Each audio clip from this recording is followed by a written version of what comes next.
नमस्कार, मी राजीव पाटील. उद्या 1 ऑक्टोबर माझा वाढदिवस. आपण गेले जवळजवळ 25 वर्ष मला माझ्या वाढदिवसाला माझ्या कार्यालयात येऊन शुभेच्छा सदिच्छा देतात. काही सिनियर मंडळी आशीर्वाद देतात. पण गेले 5 वर्ष झाले कोविड काळापासून मी ऑफिसमध्ये न बसता मोबाईलद्वारे, मेसेजद्वारे, सोशल मीडियाद्वारे आपल्या शुभेच्छा घेतो, आपल्याशी संपर्क साधतो. काही कार्यक्रम जे आहेत हे सकाळपासून मी अटेंड करण्यासाठी फिरत असतो. त्यामुळे आपण ऑफिसमध्ये आल्यास मी आपल्याला ऑफिसमध्ये भेटणार नाही.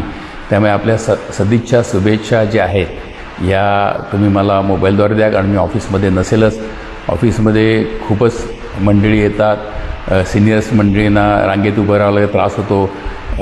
ट्रॅफिकचा खूप अडथळा निर्माण होतो आणि म्हणून मी हा गेल्या 5 वर्षापासून निर्णय घेतलेला आहे आणि तो निर्णय आजही माझा कायम आहे. तरी माझी तुम्हाला नम्र विनंती की उद्याच्या वाढदिवसासाठी आपल्या सदिच्छा शुभेच्छा आशीर्वाद मला पाहिजेच, पण तो मोबाईलद्वारे, मेसेजद्वारे किंवा सोशल मीडिया फेसबुकद्वारे आपल्याशी द्यावा. मी आपल्याशी संपर्कात असेल. धन्यवाद. नमस्कार.